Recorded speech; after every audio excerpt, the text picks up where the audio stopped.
Hi folks, welcome to this week's Inside Track. Jim, we're heading over to France this week. Unfortunately, not physically heading over to France, only for the purpose of this programme where we've got the Arc. I mean, about 4 months ago, I declared the Arc winner. She was declared, we thought we were going to get the ground. She was drawn widest of all, and she suddenly developed the old Chester cough. Yeah. So, was that a huge surprise that they were pulled out? Because you can't really win it for a draw like that, can you? Man, to post tickets up in smoke. I'm sure there's plenty of other people on at big prices as well. She wasn't going to win for that draw. Can you see why they pulled her out? Or do you believe that she started coughing as soon as she heard the draw? Well, I'm sure she was coughing very, very badly, and that's why they had to pull her out. But the coffin draw in box 18, that was never going to be very helpful at all. I spoke to Danny Tudhope at Ayr on Tuesday, and he was very, very optimistic about the weather forecast. That turned out to be partially true. I'm still not convinced yet, but I've checked every single forecast. I can't quite put my finger on exactly what the ground is going to be like on Sunday. Some people are saying it's going to be heavy. Other people are saying it might only be good to soft. So I'm not sure just exactly how much the ground would have suited Estrange, but we'll never know now because she's probably too old to come back next year. But we'll see what happens there. You've also got Kilpanna in that equation, the horse that won that listed race, the Glasgow Stakes at Hamilton a couple of years ago, and second in the King George. Is that one going to get the soft ground it requires? Is it going to be soft enough for White Birch? I might have something to say about that later. But it's a fascinating race nonetheless. Disappointing that he's strange not going there, but we still have a top class field, and of course, the Japanese, as Chris Cook pointing out in the Racing Post this morning, getting very very excited about their chances, and probably rightly so. What do you think? Well, I was actually at long shot the year Deep Impact ran and should have won. I'm maybe talking through my pocket because I'd backed it that year at 10-1 and it went off a crazy price because the Japanese just kept backing it in the pari-mutuel. But they're so desperate to win this race, aren't they? I mean, they've fired so many bullets at it Yeah. so far. But can you see them winning it this year? I can see the logic in people making cases for their chances because they come with three very good chances. There's absolutely no doubt about that. I remember back in 1999, don't ask me why I was at Saint Cloud for the Grand Prix de Saint Cloud, but I was there and I saw El Condor Pasa absolutely romp home in the Grand Prix there. And the jockey couldn't pull him up till way down the back straight. And I left that night thinking, there's the arc winner. There's the first Japanese arc winner. And I started backing it that night and I backed it all the way up till October. And in those days, it was a small fortune and it would have been pretty life changing, I have to tell you. And which horse did El Condor Pasa run into in the arc? Monjou. Finished second to Monjou in the arc. So I certainly got my fingers burnt back then. But the Japanese have very good chances here. I'm not going to tip up any of them because I do have my own opinions on the race, and I have now for a little while. Once I thought that Kalpana was not going to get the ground, and I do think that Mini Hawk, the filly that they've supplemented for this race, Ballydoyle. I'm not saying it means anything to them to supplement for 120 grand, but the fact that they're going for this race, and it's definitely the number one challenger. Ryan Moore would have been riding, of course. Christophe Soumillon, who's won two arcs. Aidan O'Brien's won two arcs as well. Soumillon has picked this one. Apparently, a very good piece of work last Wednesday. I'm not into the work watchers. I'm more concerned with what Minnie Hawk has done on the track. She's won four Oaks. She's won at Chester. She won at Epsom. She won at the Curragh. She won at York against older fillies. I think she could be different class to these. I'm not worried about the ground, whichever way it comes up for Minnie Hawk. Whereas with so many of these contenders, you have to balance ground conditions. So Mini Hawk, very much the one for me. I did say I would mention White Birch because I've always thought a mile and a half with a little bit of cut in the ground might be good enough for White Birch. He is a Group 1 horse. He's not tilting at windmills. And with his strange, the grey out, I think the grey White Birch might run a massive race. Now, I think he'll be top six. I'm hoping he might be top three for an each way bet, but Mini Hawk very much the one for me. What about you, Robert? Well, now that the exchange ticket's in the bin, why look further than Andre Fabra? Won it 8 times, the master of the race, and I'm going to completely mangle the name here. Caliph Car won the Prix over coast and distance last month. Yeah. Showed a really really good attitude that day. Kind of got boxed in, and but William Buick had to kind of burrow his way through. Turned into quite a rough race, but as soon as he got into space, this thing flew home. It's been drawn eight. It's one on good and one on very soft, so it's versatile ground wise. Won't really matter too much to it what the weather does. So we've covered both bases there. But I think Califcar, if that is indeed its name, I think that one's got a right chance at 14-1. So I've backed Yeah, it I'll, each I'll way. I'll go along with that pronunciation. I'm not going to try and correct you there. So we're really looking forward to the Arc on Sunday. Are we going to look at the Prix de l'Abbey, the 5 furlong sprint? Or are we going to leave that till later?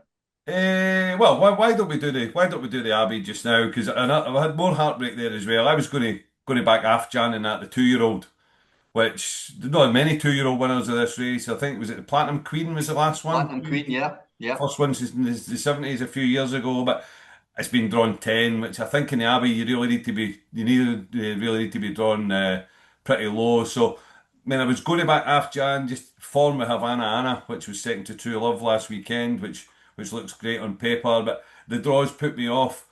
But it's put me on to Frost at Dawn, a horse that we put up at Royal yeah, Ascot, and it ran a great race, finishing second in the King's Stand.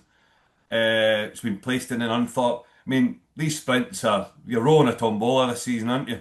They're all yeah. getting their turn, and I just wonder if Frost at Dawn, drawn four, front runner, will get out of the boxes quick, hit the front. I just wonder if he might be his turn for coming up trumps this weekend.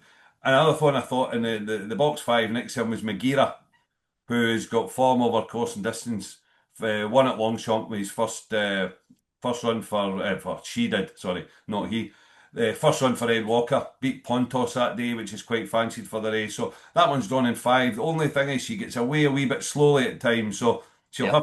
have to get out of the box a wee bit quicker. But with Frost at Dawn, she'll have something to aim at. And so box four, box five, Frost at Dawn and Magira will be my two bets in the race. Yeah, it's a Yourself? pretty sharp five at Longchamp, up the centre of the track there, the Prix de l'Abbey at 150. I'm not gonna put one up here, Robert. I might have a wee look at the race just for a mention in the column on Sunday, but I'm not going to put one up. But I do fancy one earlier at Longchamp in the Prix Marcel Boussac, the Group One for the fillies, which is at 12:40, and that's Carol Burke's horse Elan. Uh, it's really come good recently. I think that this horse has got a lot more to come, and I think Carol's horse is just in absolutely fantastic form. Again, I'm not sure about the prices on this one. I think you either back Paris Mutuel or you take a price on Saturday or Sunday. But Elan's going to be the one I'm going to put up in the Marcel Boussac to get us off to a decent start on Sunday. Yeah, have you got anything else, Jim? Yeah, just the Prix de la Forêt, which is over 7 furlongs on Sunday. Again, the one I want to put up here is a horse we know plenty about, trained by William Haggis, and that's More Thunder. He's got some tremendous form in the book. I think he's still improving. I also think 7 furlongs is the absolute perfect trip for him. I'm not too worried about the ground either way, that one either.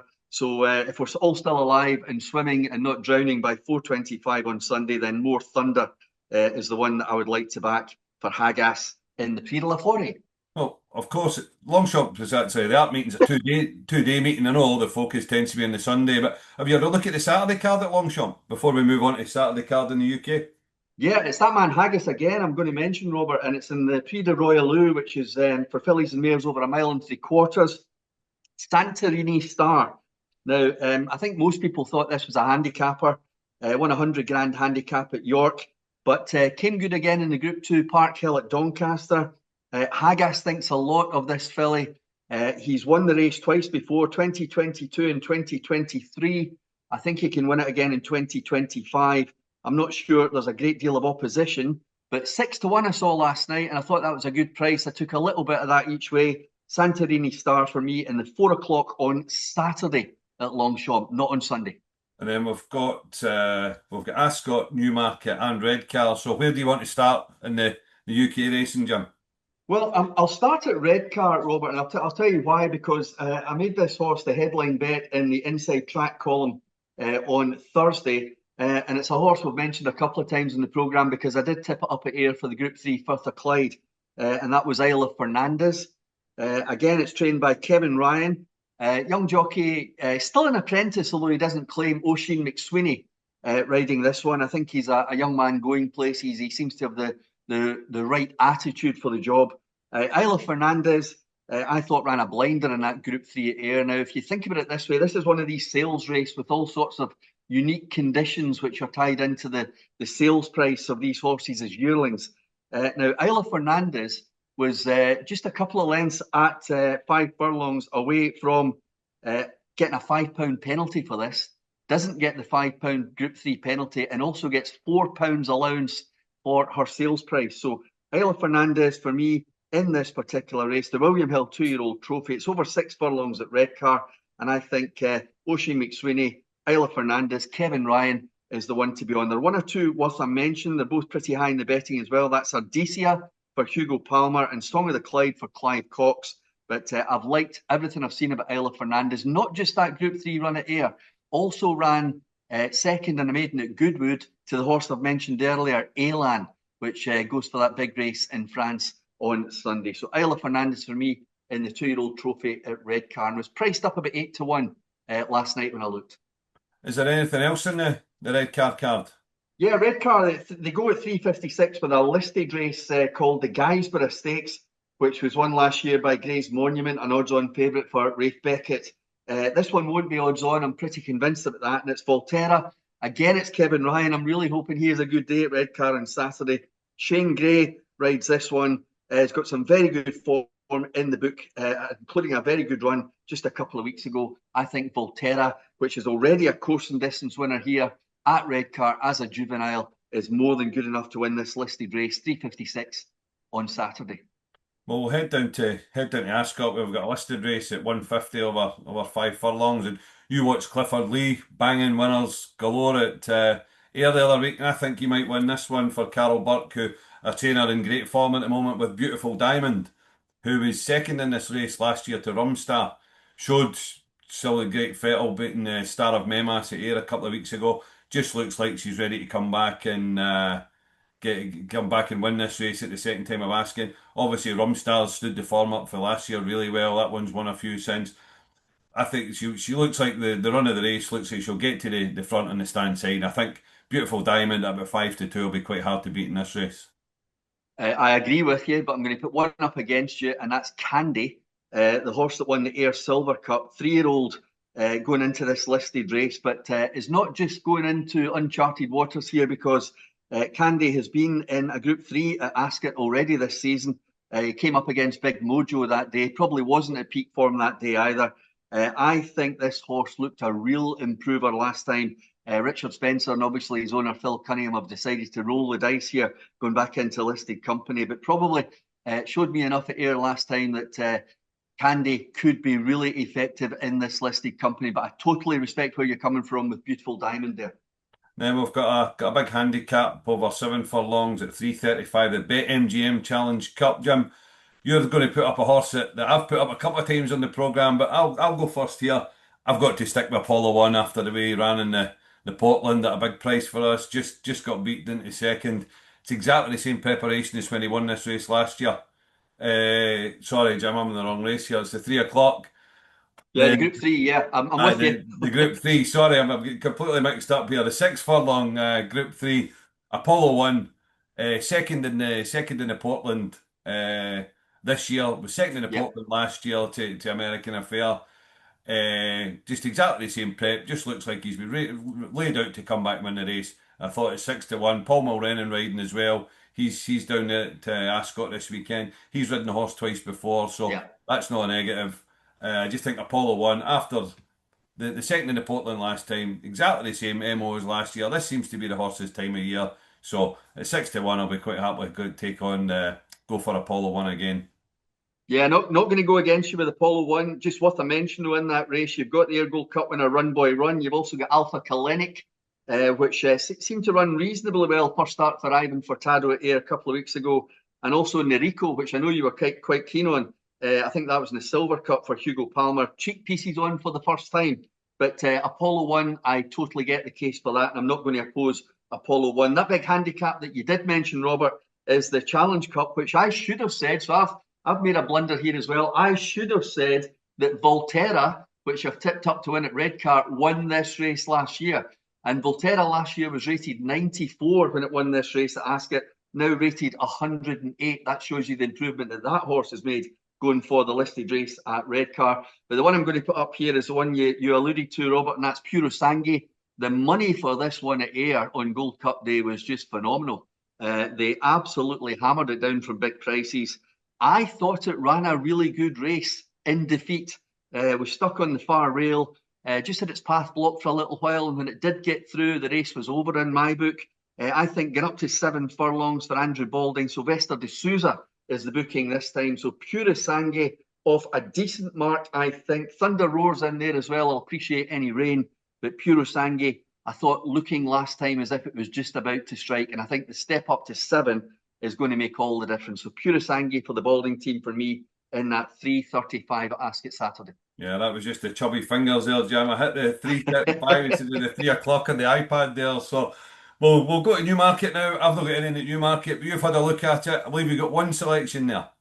Just the one, and it's not just any old filly, it's Fallen Angel. And the good thing about this, Robert, I think, just my opinion, is that Cinderella's Dream is in the race. And the reason that's a good thing is it will keep the price respectable for Fallen Angel, because I think she's more than good enough to beat Cinderella's Dream over a mile on the rolly track at Newmarket. So I don't think we need to tell everybody how good Fallen Angel is. She's a very good filly, still at the peak of her form at 4 years old. James Doyle in the saddle. Danny Tudhope has stood in once this season already successfully, but James is back, and Fallen Angel to beat Cinderella's Dream. I did notice on Thursday 3-1, which I snapped up. I'm not convinced it will go off much bigger than that. And then we've got Kelso on Sunday where you've got the Simply Ned. Neither of us have got a selection in that. You've got a few of the old stagers, Malistic and whatever running in that race. But it's in the 158, the novice hurdle to kick the card off that I've got one that I'm interested in is Conman John, who bumped into a really good one in Nicky Richards called the Pond Tweed in a bumper at Newcastle. Yeah. We were told to back Conman John that day, and this thing absolutely blitzed it. But Conman John ran a good race, and then went on to run at the Punchestown Festival, where it finished fifth in a pretty hot bumper. It was well backed that day, as it was back down for a fairly big price, into about 20s, I think, from a huge price before the race. But three of the horses in behind at Punchestown that day have come out and won over the summer. Quite a few other ones have been placed. So the form of that bumper is starting to stack up. And I just think stepping up to 2.5 miles will be far more this former point winners game. So be very interesting to see how Conman John gets up. I know Skelton's got one in the race.